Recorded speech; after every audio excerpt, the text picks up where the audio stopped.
귀한 찬양 감사드립니다. 우리 앞에 성도님들에게 선포합시다. 하나님께서 하시면 다 됩니다. 선포하시겠습니다.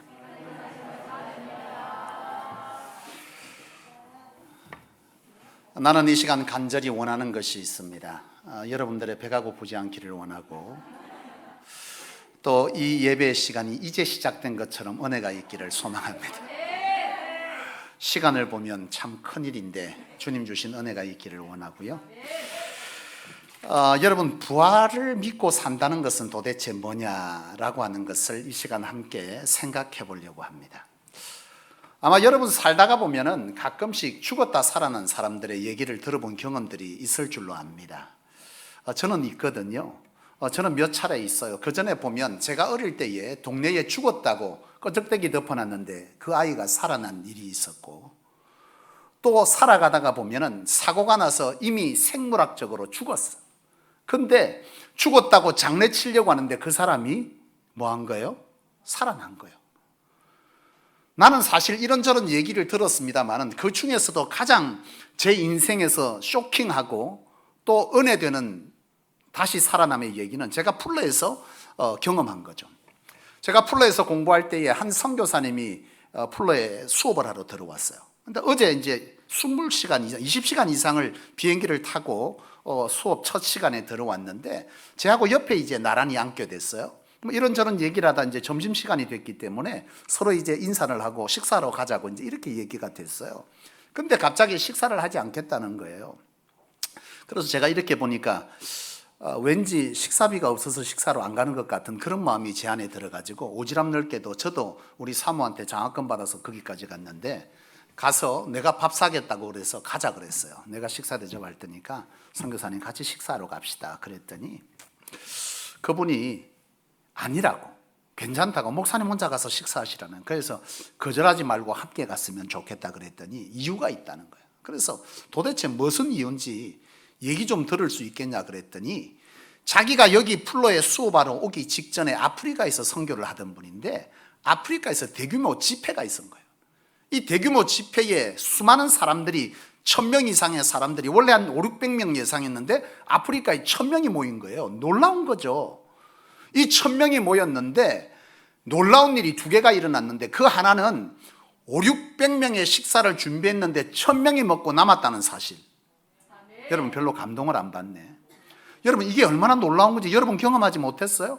성가대는 그 전에 보면 경험할 텐데, 이제 곧 25일부터 전면 모든 코로나에 대한 규제가 거의 다 풀립니다. 이제 아마 식사가 곧 5일부터 가능할 것 같아요. 내일부터 전면 모든 거리두기는 해제되고 마스크는 쓰지만 25일부터는 영화관부터 교회의 모든 식사가 다 풀려집니다. 여러분 경험하지 않았어요? 식사 보통 하고 가면 성가대 연습하고 뒤에 가면 반찬 남아 있습니까? 없습니까? 네, 별로 없어. 우리 교회는 그래도 참 은혜스러운 교회이기 때문에 있어요. 근데 제가 그 전에 사회 갈 때 보면 성가대 열심히 연습하고 내려가면 반찬이 없어. 누가 먹었어요? 내 형제가 먹었어. 여러분, 믿는 우리도 그런데 아프리카에 생판 모르는 사람들을 모아놓고 집회하는데, 이 사람들이 뒤에 사람 먹으라고, 먹고 살기도 어려운 그 사람들에게 이게 가당찮은 일이겠어요? 놀라운 일인 거죠.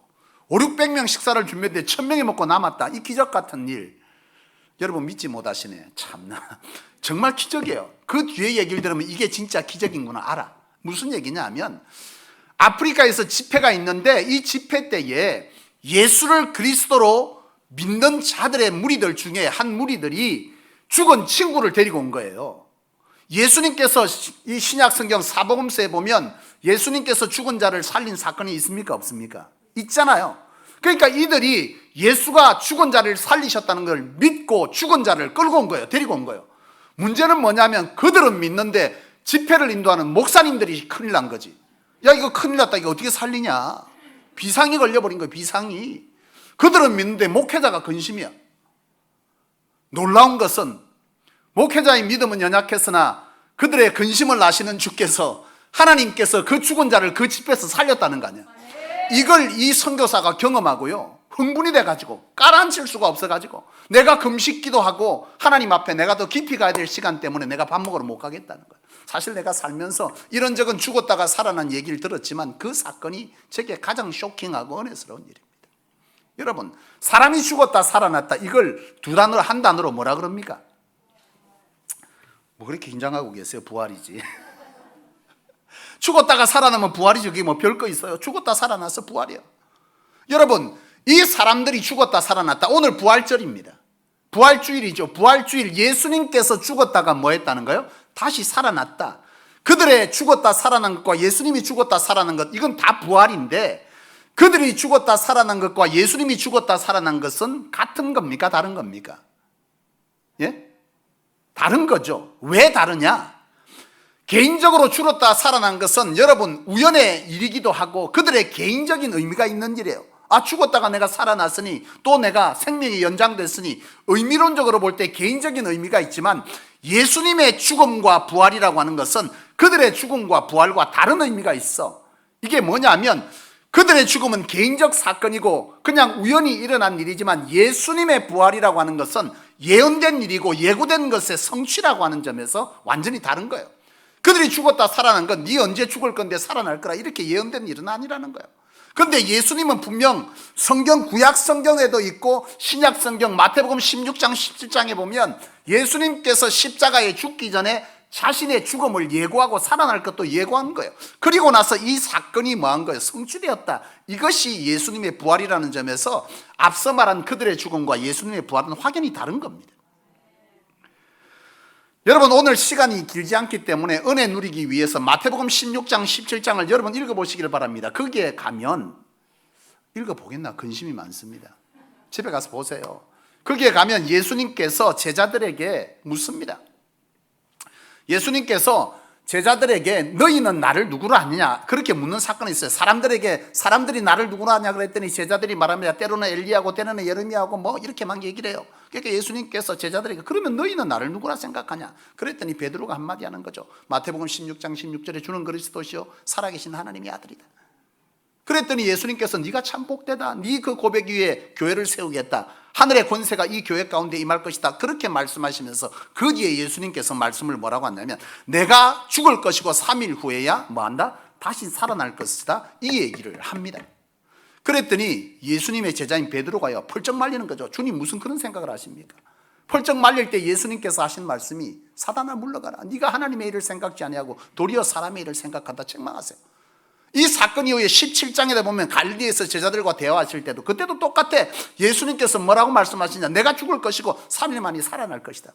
이 얘기를 했더니 17장에도 또 제자들이 듣고는 그때는 말 못해. 왜? 그 전에 섣불리 말했다가 주님 앞에 책망받았으니 말은 못하고 그 17장 21절에 보면 그들이 근심하였다 이렇게 돼 있어요. 이 얘기는 뭐예요? 예수님의 죽음과 부활은 이미 예고된 일이고 예언된 일, 구약의 성취라고 하는 점에서 일반적으로 우리가 이해하는 죽었다 살아난 그 사건과는 다르다는 거죠. 그렇다면 예수님의 이 부활이 우리에게 주는 의미는 도대체 뭐냐는 거예요. 주님이 살았다, 죽었다 살아났다, 이게 뭐예요? 이 의미는 도대체 뭐냐? 여러분, 우리가 죽는다는 것은, 이 땅에서 죽는다는 것은 뭘 의미합니까? 끝났다는 거, 끝났다는 거. 근데 살아났다는 건 뭐예요? 끝이 아니라는 얘기죠. 우리가 죽음이 끝이라고 하면 이 세상이 끝이라고 하는 건데, 죽었다가 다시 살아났다? 이 얘기는 우리가 보는 이 세상이 끝이 아니라는 걸 예고하는 겁니다. 그래서 예수님의 이 부활은요, 다시금 살아서 새 생명의 첫 열매가 되었다, 이렇게 성경은 말하는 거예요. 우리는 지금까지 살아가면서 우리가 지금 경험하는 내가 눈에 보이고 잡히고 먹어지는 이것이 전부라고 알고 살았어. 그런데 예수님께서 죽었다가 다시 살아서 보니까, 살아난 것을 보니까, 아, 내가 눈에 보이지 않고 잡히지 않고 맛보지 못하지만 또 다른 세상이 뭐하다는 거예요? 있다는 것을 예수님은 증명한 거예요. 여러분, 우리가 구원받았다라고 하는 것은 뭘 말합니까? 구원받은 건 뭐예요? 내가 예수를 믿어서 하나님의 백성이 되어 내가 죽지만 다시 새 몸을 입고 뭐 한다는 거예요? 내가 보지 못하는, 내가 지금 이것이 전부라고 알고 있는 이것이 아닌, 내게 잡히지 않지만, 내게 보이지 않지만 그 세상이 실상이 되는 날이 온다는 거예요. 그것을 여러분 믿는 믿음이고, 그 믿음으로 뭐 하는 거, 우리는 하나님의 나라에 들어간다는 거죠. 이게 구원이고 구원받은 자에게 주시는 축복인 거예요. 은혜인 거죠. 나는 저와 여러분들이 죽어요. 우리는 죽지만 주님처럼 다시금 뭐 한다는 거예요? 살아난다는 거예요. 근데 그 몸은 지금과 다른 몸, 새 몸을 입고 하나님의 나라에 들어갈 것이다. 이것이 예수님이 보여주신 부활의 사건이고 오늘 우리가 믿는 자에게 주시는 하나님의 구원의 축복이자 은혜라는 거죠. 여러분 부활을 믿습니까? 여러분 부활을 믿는다면 여러분들이 살아가는 삶의 형태를 여러분 한번 보셔야 돼요. 진짜 믿는 건지 입으로 믿는 건지 여러분 한번 돌아보시기를 원해요. 여러분 부활을 믿는다라고 하는 것은 도대체 뭐예요? 부활을 믿는다는 것은 내가 지금 잡히는 것이 전부가 아니라 잡히지 않는 세상이 있다는 것을 염두하고 사는 거 아니에요? 이게 부활을 믿는 자의 삶 아닙니까? 이것이 전부인 것처럼, 이 잡히는 것이 전부인 것처럼 사는 사람은요, 부활을 믿는 사람 아니죠. 부활을 믿는다면 내게 보이지 않지만 존재하는 그 실상의 나라를 염두하고 살아가는 인생, 이게 부활을 믿는 자예요. 내가 부활을 믿는지 안 믿는지 모르겠어요? 그거 보면 딱 알아요. 여러분 이 복음서에 보면 마태복음 19장에 부자 청년이 예수님을 쫓아옵니다. 내 오늘 말이 빠른데 여러분 이해하시길 바랍니다. 이 마태복음 19장 이하에 보면 부자 청년이 예수님께 찾아와서 질문하는 게 있어요. 주님, 어떻게 하면 영생을 얻을 수 있습니까? 이 말이 뭐예요? 천국을 아는 자입니다. 이 사람은 생각하는 자, 염두하는 자예요. 이 사람이 천국을 염두해서 예수님께 와서 물어요. 어떻게 하면 영생할 수 있습니까? 영원히 살 수 있습니까? 내가 지금 사는 세상엔 또 다음 세상에서 하나님의 나라에서 내가 어떻게 하면 영원히 살 수 있습니까? 이렇게 물을 때에 예수님께서 너 계명 다 지켰냐 그랬더니 뭐라고 말해요? 내가 계명을 다 지켰다는 거야. 예수님께서 한 가지 내게 부족한 것이 있는데 네 가진 것을 다 팔아 가난한 자에게 주고 나를 쫓아라 그랬더니 이 사람이 근심하고 돌아갔다 그랬어요. 이 사람은 여러분 부활을 믿는 거예요? 부활을 아는 거죠. 아는 자지 믿는 건 아니에요. 부활을 믿는다면 여러분 뭐 하는 거? 염두하고 살아야지. 이 사람은 절대 내려놓지 못해. 내가 지금 쥐고 있는 것, 잡고 있는 것, 눈에 보이는 것, 잡히는 것이 전부라고 생각하는 거예요. 그런데 놀라운 건 뭔지 아세요? 그 뒤에 성경을 읽어보면 이 사람이 아리마대 요셉이에요. 아리마대 요셉 어디서 봤어요? 예수님이 십자가에 죽고 나서 장사 지낼 때에 그 무덤을 내준 사람이 아리마대 요셉입니다. 이 사람이 거기에 보면 뭐라고 되어 있냐? 하나님의 나라를 사모한 자다, 그렇게 기록되어져 있어요. 더 놀라운 것은 뭐냐 하면 마태복음이 마지막 기자가 기록할 때, 마태가 기록할 때에 30년이 지난 뒤에 이 아리마대 요셉을 어떻게 기록하냐면 그도 또한 우리와 같은 제자였다, 그렇게 기록합니다. 이 사람의 삶이 뭐한가요? 하나님의 나라 부활을 아는 자에서 부활을 믿는 자로 바뀐 인생을 살아갔다는 거예요.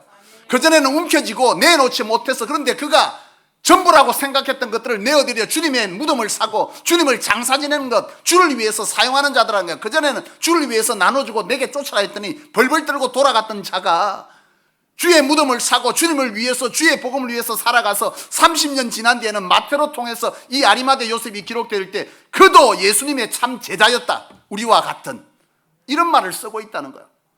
그가 여러분 예수를, 부활을 아는 자에서 믿는 자로 바뀌었다는 건 바로 이런 거예요. 오늘 저와 여러분들이 부활을 믿는다는 것은 우리가 살아가는 이 현장에서 우리가 눈에 보이는 이 세상이 아닌 눈에 안 보이는 저 세상을 있는 것처럼 뭐 하는 거예요? 염두하고 살아가는 것입니다.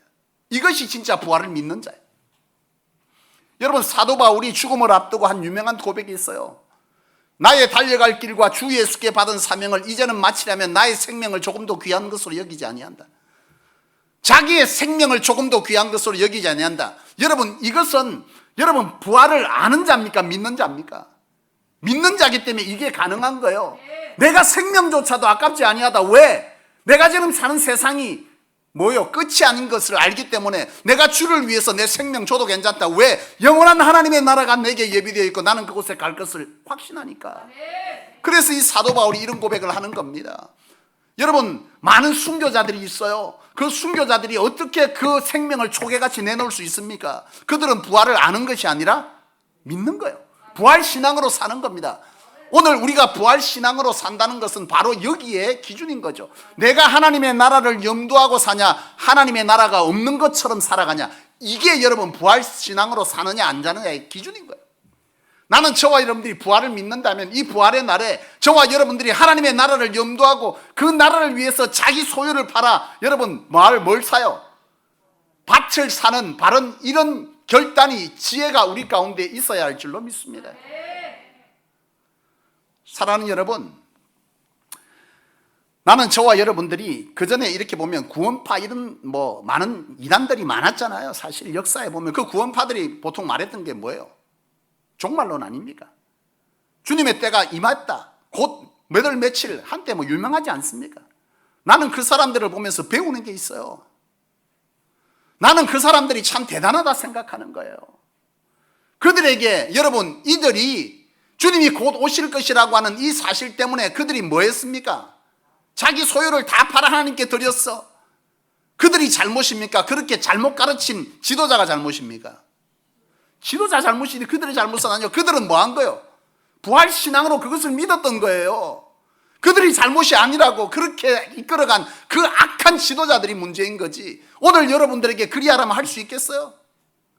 여러분 이게 보통 신앙이 아니요. 그들의 신앙은 나는 오히려 도전받는 거예요. 그들의 신앙이 실로 대단했구나. 그들이 주가 오실 것, 부활, 이것이 전부가 아니라 눈에 보이지 않지만 잡히지 않지만 영원한 하나님의 나라가 곧 우리에게 실상이 될 것을 믿기 때문에 그들은 그것이 가능했던 거죠. 나는 저와 여러분들 이 부활의 날에 우리의 신앙을 한번 점검해 볼 수 있기를 원합니다. 오늘 끝나고 나면 작정서 돌리겠습니다. 이 얘기가 아니고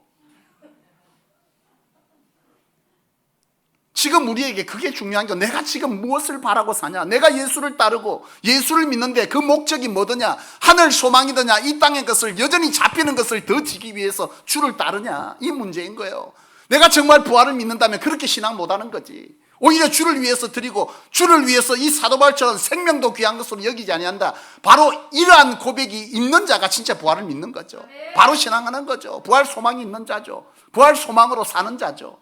나는 저와 이 부활의 날에 우리의 신앙이 얼마나 하나님 앞에서 바른 기준으로 살아가고 있는지 그렇게 한번 살아내기를 원합니다. 한 교회 연세 많은 할머니 집사님인데요. 그 집사님이 간증을 하더라고. 자기는 교회 딸 때문에 교회를 갔는데 갈 때마다 졸았다는 거예요. 그러니까 하도 미안해서 가운데 앉았다가 저쪽으로 갔는데 그분이 그런 간증을 하더라고. 제가 수년 동안 자기가 이제 신앙을 하면서 사실 하나님도 모르겠고 뭔도 모르겠는데 어느 날 하나님을 알게 된 거예요. 그리고 그의 삶이 변화된 것을 간증하는데 그런 간증을 하더라고. 자기는 여전히 자기 삶 가운데 어려움도 많고 힘든 일도 있고 고통도 있고 그런데 늘 웃고 사는 거예요. 그 옆에 사람들이 니 왜 뭐냐 이거야 도대체. 내보다 더 근심도 많아야 되고 내보다 더 슬픔도 많아야 되고 내보다 더 근심 걱정이 많아야 되는데 왜 당신 웃고 사냐. 그래서 그분이 그런 얘기를 하는 거예요. 내 안에 누가 있는 거예요? 예수 그리스도가 내 안에 있으니까. 부활의 소망이 있으니까. 눈에 보이는 것이 전부가 아니니까. 눈에 안 보이는 세상이 더 존재하니까. 그 세상으로 나는 하나님 안에 소망하기 때문에 지금 내가 잡히는 것은 불편하지만 이 잡히는 불편함을 넘어서서 하나님 안에 뭐 한다는 거예요? 기뻐한다는 거예요. 이 연세든 분이요 말을 하는데 어눌해요. 잘 못해요. 지식이 없어요. 중요한 건 그는 바로 이해하고 있더라는 거예요. 부활 소망. 나는 오늘 저와 여러분이 부활 소망을 바로 이해할 수 있기를 원합니다. 말씀을 마치기를 원합니다. 사랑하는 여러분, 부활을 믿는다는 것은 뭐겠습니까? 이 한마디로 요약되면 오늘 말씀은 은혜인 겁니다. 어떻게 요약하시겠어요? 부활을 믿는다는 것은 보이지 않는 세상을 염두하고 사는 겁니다. 그게 바로 부활을 믿는 겁니다. 나는 저와 여러분들이 바로 눈에 보이지 않지만 잡히지 않지만 곧 우리에게 지금 이게 전부 실상이지만 이것은요, 이 실상은 곧 허상이 됩니다. 우리가 죽으면 잠시 후에 잡았던 것은 다 허상이 되고 우리가 허상이라 생각했던 그 실상이 우리에게 곧 올 겁니다. 이것을 염두하고 사는 것이 바로 부활을 믿는다는 것이죠. 나는 저와 여러분들이 이 부활을 믿는다 이 사실을 다시 한번 점검해 보면서 이 부활 주일에 우리가 지금 이거 없어서 발발 떨고 있고 이것 때문에 슬퍼하고 이것 때문에 주를 따르고 있다면 하늘 소망으로 다시금 여러분 안에 평안과 기쁨과 새 소망이 넘쳐나기를 주님의 이름으로 축원합니다. 기도하겠습니다. 하나님 아버지, 우리가 예수를 믿고 따르는 것은 이 땅에 보이는 모든 자가 실상이라고 말하는 이것을 쫓기 위함이 아니라 영원한 하나님의 나라의 허상이라 말하는 그 실상을 믿고 취하기 위해 따름인 줄로 믿습니다. 하나님, 우리가 부활을 아는 자가 아니라 부활을 믿는 자가 되기를 원합니다. 부활은 입술에 있는 것이 아니라 우리의 몸에 삶에 있는 줄로 믿사오니 오늘 우리로 주신 말씀을 따라 하나님의 부활을 삶으로 경험하고 사는 우리 모두 될 수 있도록 인도하여 주셔서 그 어떤 이 땅에서의 조건 때문에 울고 웃는 자가 아니라 하나님으로 인하여 세상이 알 수 없는 크고 비밀한 것으로 기뻐하며 소망하며 세상을 능히 주의 복음과 절대 복음으로 이기며 사는 저희 될 수 있도록 역사하여 주시옵소서. 주 예수님의 이름으로 간절히 기도하옵나이다. 아멘.